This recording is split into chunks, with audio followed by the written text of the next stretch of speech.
Good morning। आज हम B.Ed 4th semester में फिजिकल एजुकेशन ऑफ योगा में देखेंगे। शुरू में दिया है ऑब्जेक्टिव्स।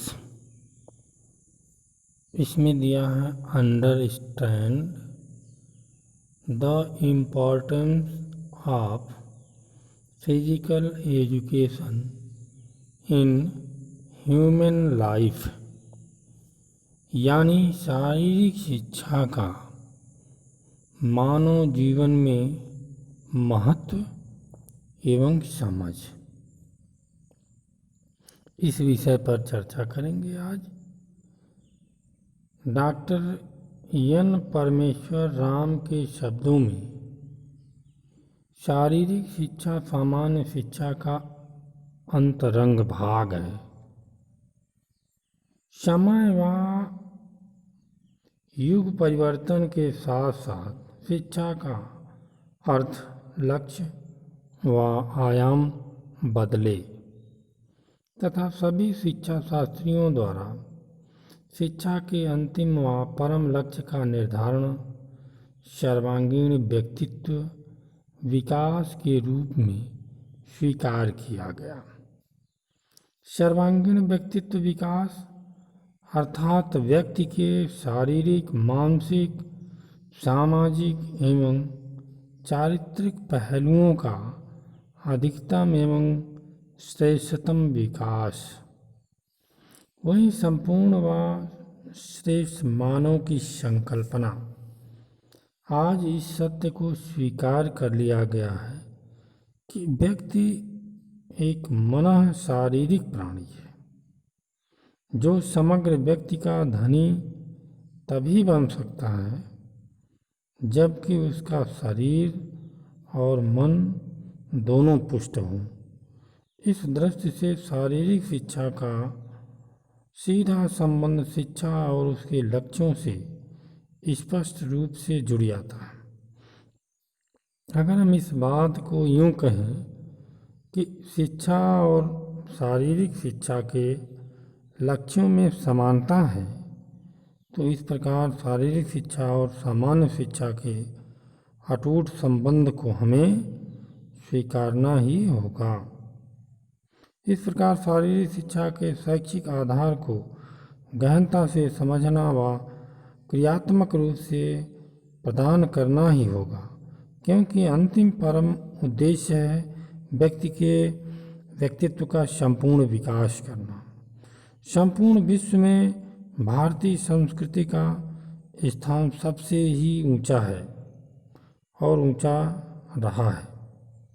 यहाँ पर शारीरिक शिक्षा विभिन्न प्रकार के कला, कौशल, खेल, व्यायाम अभिन्न अंग रहे। हमारे प्राचीन इतिहास से विदित होता है कि ऋषि मुनि आध्यात्मिक तक ही सीमित नहीं थे, बल्कि वे योग आसनों से भी अपने को सुदृढ़ रखते थे। प्राचीन काल में राजपुत्र एवं वैश्यपुत्र ऋषियों को सुदृढ़ रखते थे। ऋषियों के आश्रमों में रहकर ज्ञान उपार्जन, विद्या उपार्जन के साथ साथ खेल कूद व्यायाम से अपने शारीरिक अंगों को सुदृढ़ एवं सुडौल आकर्षक बनाए रखते थे।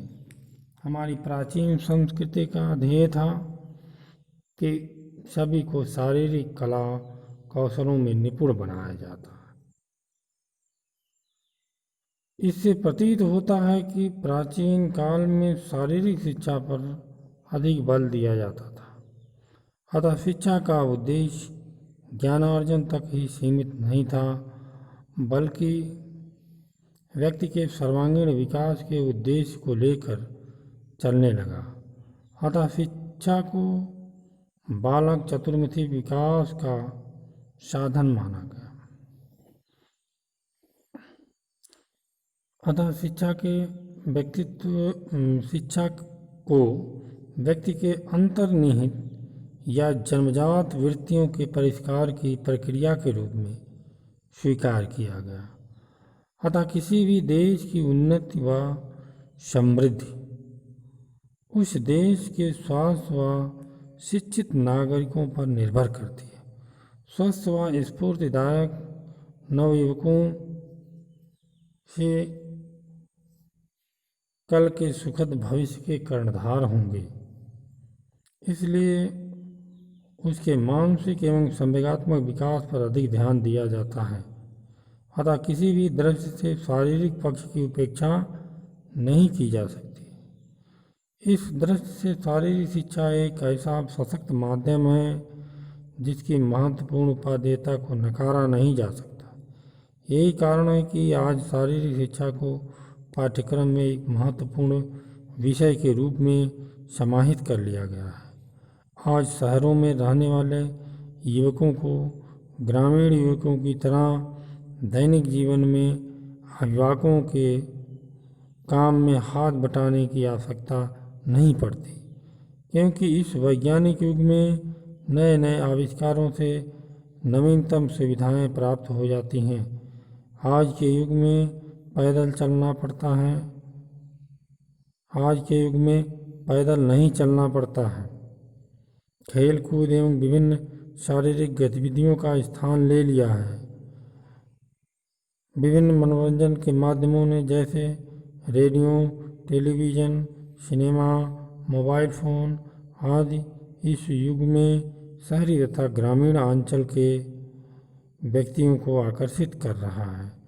तो इस प्रकार हमने देखा शारीरिक शिक्षा कि व्यक्ति के जीवन में क्या महत्व है, क्या उसके प्रति हमारी समझ होनी चाहिए। तो इस विषय पर अध्ययन किया गया। Thank you.